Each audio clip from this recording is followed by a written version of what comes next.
yeah, I think they have a party style. The next show will be in very short distance.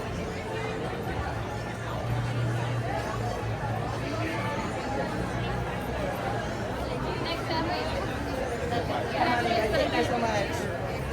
Thank you. Okay, sorry. I think you're No. I got it. I'll get it for you. Hi guys, how are you? Thank you. Are you standing separately? I'm not sure. You got it. Come on in and enjoy the show.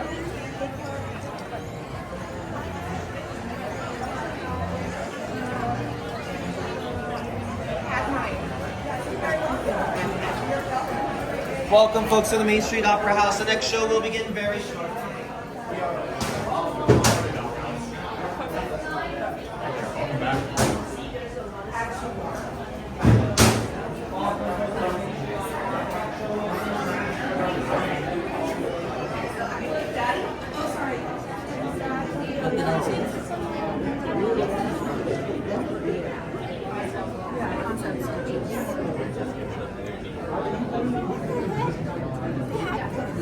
And what this?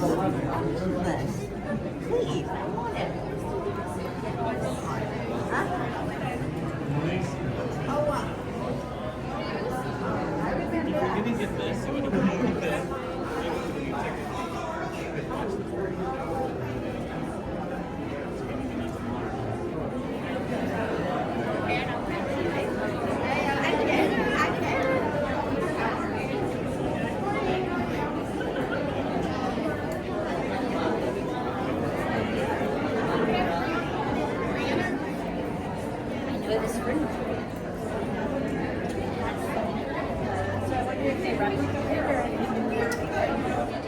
For your safety, please remain behind the red line on this carpet as the automatic doors will be opening towards you. Upon entering the theater, please make sure to keep all parties together, pick a row, and move all the way across. Please watch your step upon entering as there are stairs and ramps. At this time, we do ask that all food and beverages be stored away and that all strollers be parked out front, and that we go ahead and keep that center aisle clear for friends of ECVs and your wheelchairs underneath the house. Thank you, and please stay clear of that red light at this time.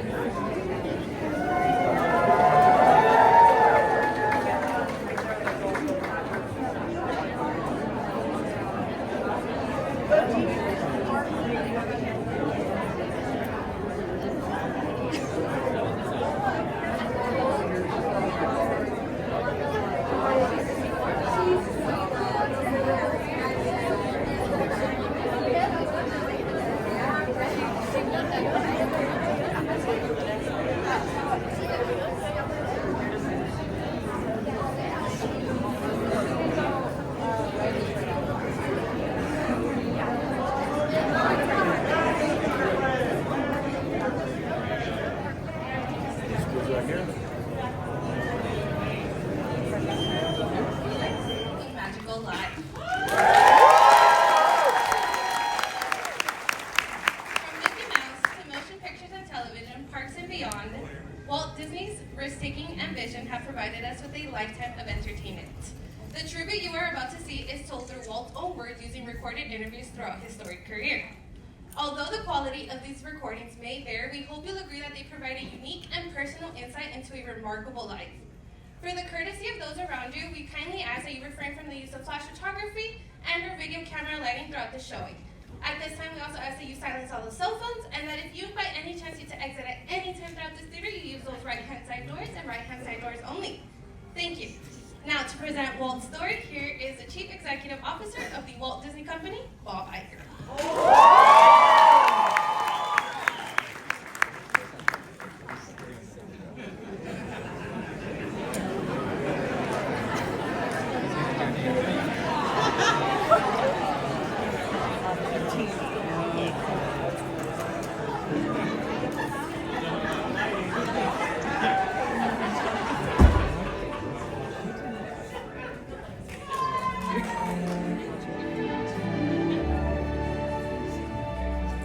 They say that Hollywood is a town built on dreams, and one of its greatest dreamers was Walt Disney.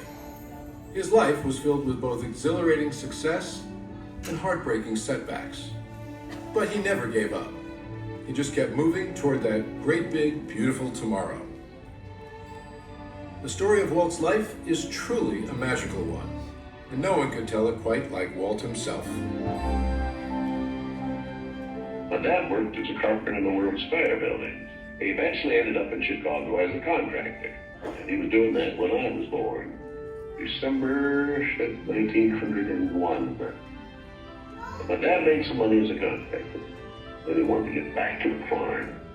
They finally ended up buying his farm in Marceline, Missouri. It was a beautiful farm, but it was not the kind of farm to make a living on. Things got pretty tough on the farm, and my dad had a sickness. So my dad sold the farm, took the money, and went to Kansas City. And my dad bought this Kansas City Star route. And they gave me a route. I was about 9 or 10 when I started that. Winter, we'd go out at 3:30 in the morning right after a blizzard, or in a blizzard, or in pouring rain. It didn't matter. I did that for 6 years. It was tough. The constant hardship took a heavy toll on the Disney family. One by one, the children began to leave home. And one day, Walt woke up to find his best friend, his brother Roy, had gone as well. So Walt did something that he would do throughout his life when things got tough. He took a chance. My brother had joined the Navy, so I wanted to join it. Well, I was still a year or two young, I was 16. Finally, this kid came in to me very excited. He said, "There's something just for me here that you and I can get in." I said, "What is it?" He said, "An ambulance unit." I was in Paris, 3rd of September, when Percy pulled up. Paris, which had been this exciting thing with all these soldiers and things, suddenly there wasn't a soldier to be seen. And I suddenly became very lonesome. So then I went in and put a request in to be discharged. Well, I hit Chicago. That's where my parents were living. And I said, "Dad, I want to be an artist." And my dad, he just couldn't buy that. So I pulled stakes and moved to Kansas City. Roy was in Kansas City working at a bank. One of the fellows working with Roy said, "Say, I have a couple of friends that have an art shop." So I went up to these samples, and there were all these corny things I'd done in France. Well, my gosh, they hired me. I mean, right on the spot. So I took the camera home, and then I started experimenting on my own man. So then I went into this Kansas City Film Ad Company. So that was where I got started in the animation business. So I was thinking if I had something with a novel quick, I might crack the market. But I still couldn't get anywhere with it. I failed. I learned a lot out of that. And I think it's important to have a good hard failure when you're young. So I packed all my worldly goods in a cardboard suitcase. I went to Hollywood. Arriving there with just $40 in my pocket for my Kansas City ventures. Now my brother Roy was already in Los Angeles. Both of us were unemployed. We solved the problem by going into business for ourselves. We established the first animated cartoon studio in Hollywood. Walt's dreams were finally coming true. He had his first big hit, Oswald the Lucky Rabbit. And he had married the love of his life, Lillian, an ink and paint artist at the studio who shared his dreams. Then he was dealt a devastating blow. On a business trip to New York City, he learned that he had lost ownership of Oswald due to a contract loophole. And to make matters worse, the distributor had signed away Walt's artists. Most people would have given up right then and there. Not Walt Disney. He sent a telegram to his brother Roy. Everything okay. And as he headed home to California, something happened along the way that would change things forever. Mickey Mouse came into our life. He popped out of my mind onto a drawing pad on a train ride from Manhattan to Hollywood at a time when the business fortunes of my brother Roy and myself were at lowest ebb and disaster seemed right around the corner. His first actual screen appearance was at the Old Colony Theater in New York in Steamboat Willie. He was the first cartoon character to stress personality, and I thought of him from the first as a distinct individual. I did the voice. Hang on, pal. Here we go.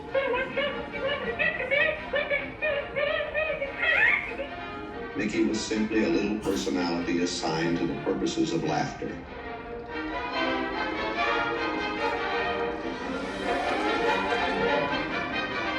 Mickey fitted the need exactly. He brought in the money which saved the day.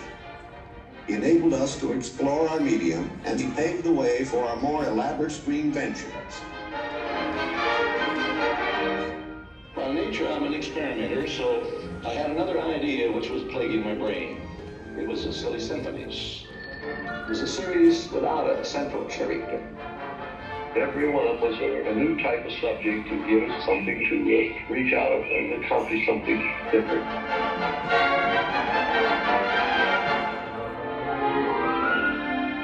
Then we started distributing both Mickey Mouse and the Silly Symphonies. It was Nip and Tuck getting them out. Walt began to push himself and his artists, and when he wasn't working, he was worrying about the future. And then the inevitable happened. In 1931, he had what he called a heck of a breakdown. So he did something unique for Walt Disney. He took time off and took his wife on the first vacation they had ever had. When they returned, he was a new man, filled with ideas for the future.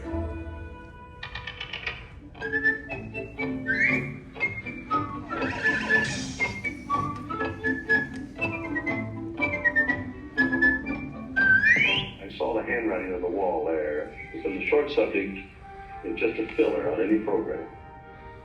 Now, if I could crack the feature field, then I could do things. I had done a little story research on different fairy tales I might do, and Snow White was one of them. I thought it was the perfect story. I had the heavy. It's a magic wishing apple. Now, make a wish. I had the prince, then the girl, the romance. I had the sympathetic dwarfs and things. We started Snow White sometime late 35, and it was around 2 years in the making. We had the family fortune, we had everything wrapped up in Snow White. In fact, the banker, I think, was losing more sleep than I was. We had a big premiere at the Carthay Circle Theater, big, grand Hollywood premiere. All of Hollywood brass turned out for a cartoon.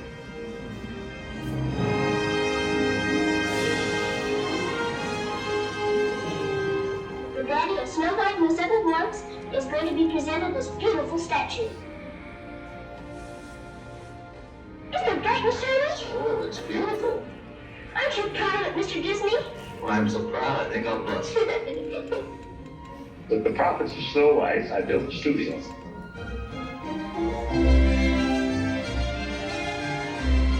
2 years later, I was almost broke. But I had all these pictures and words. But okay. There are no strings on me. Bambi. Fantasia.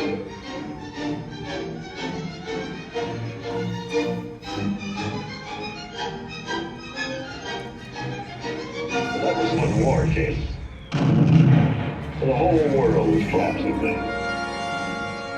So many of my boys went through the service. So I just practically stopped my feature production. That's all I could do. But after the war, there was quite a problem picking up the pieces. I knew that diversifying the business would be the salvation of it. So I tried various things. I wanted to go beyond the cartoon. And I thought if I could get into the live end, that there's things I could do. Stand by, engines.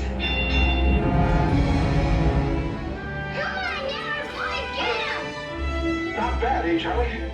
Let's open her up and see what you really do. I wanted enough different types of things that I could fall on my nose. One of these pictures, but I had another one right behind it that would hit. Well, After a long concentration on live action and cartoon films, we decided to try something that would employ about every trick we learned in the making of films. We would combine cartoon, live action, in enormous fantasy, Mary Poppins. As the original Mary Poppins budget of $5 million continued to grow, I never saw a sad face around the studio. Even my brother Roy was happy. This made me nervous. Then a horrible thought struck me. Suppose the staff had finally conceded that I knew what I was doing. Once again, Walt Disney had created storytelling magic to reinvent family entertainment. But even then, he wasn't finished. He had a bigger dream in mind. Well, it came about when my daughters were very young, and Saturday was always Daddy's Day with the two daughters. So we'd start out and try to go someplace with, different things, and I would take them to the merry-go-round, and I took them different places, and as I'd sit there while they rode the merry-go-round, did all these things, I felt that there should be something built, some kind of an amusement enterprise built where the parents and the children could have fun together. So that's how Disneyland started. It takes a lot of money to make these dreams come true. And we had everything mortgaged, including my family. I started with many ideas, threw them away, started all over again. And eventually it evolved into what you see today as Disneyland.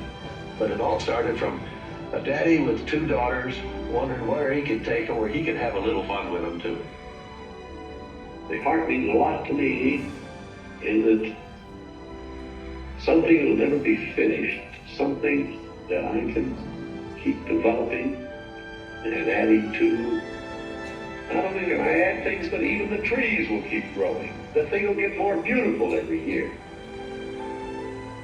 And I knew that if I did anything like the park, I had to have some kind of a medium like television to let the people know about it.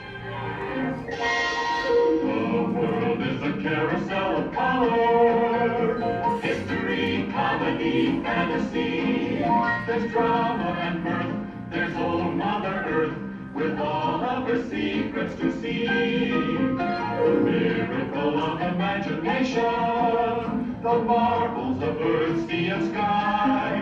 These wonders untold are ours to behold in the funny world, the sunny world, the wonderful world of color. And now your host, Walt Disney. Today, I want to share with you some of our ideas for Disney World. Here in Florida, we have something special we never enjoyed at Disneyland. The blessing of size. There's enough land here to hold all the ideas and plans we could possibly imagine. We know what our goals are. We know what we hope to accomplish.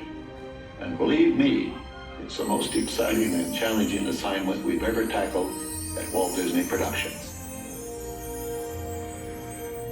Throughout his storied career, Walt never gave up, despite the many challenges along the way.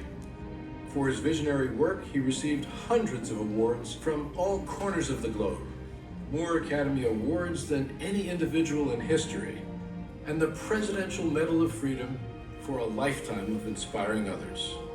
He created dreams that live on today for millions around the world.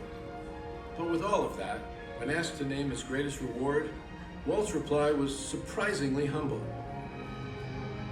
Well, my greatest reward, I think, is that I've been able to build this wonderful organization, and also to have the public appreciate and accept what I've done all these years. That is a great reward. But all individuals are different. I had a brother who I really envied because he was a mailman, but he was the one that had all the fun. He had himself a trailer, and he used to go off and go fishing, and he didn't worry about payrolls, that story. He just had picture grocers or anything, and he was the happy one. I always said he's the smart Disney. You know, I was stumped one day when the little boy asked, "Do you draw Mickey Mouse?" And I had to admit I do not draw anymore. Well, then you think of all the jokes and ideas. No, I said, I don't do that. Finally, he looked at me and said, "Mr. Disney, just what do you do?" Well, I said, "Sometimes I think of myself as a little bee.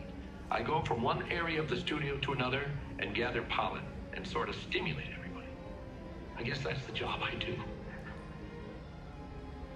You know, there's a lot of satisfaction in developing ideas into realities, but there's really no secret about our approach. We keep moving forward, opening up new doors, doing new things, because we're curious. And curiosity keeps leading us down new paths. We're always exploring and experimenting. We're interested in doing things that are fun, in bringing pleasure and especially laughter to people. But I only hope that we never lose sight of one thing. It was all started by a mouse. I come home out of the blue. Pain steps in and sees you through.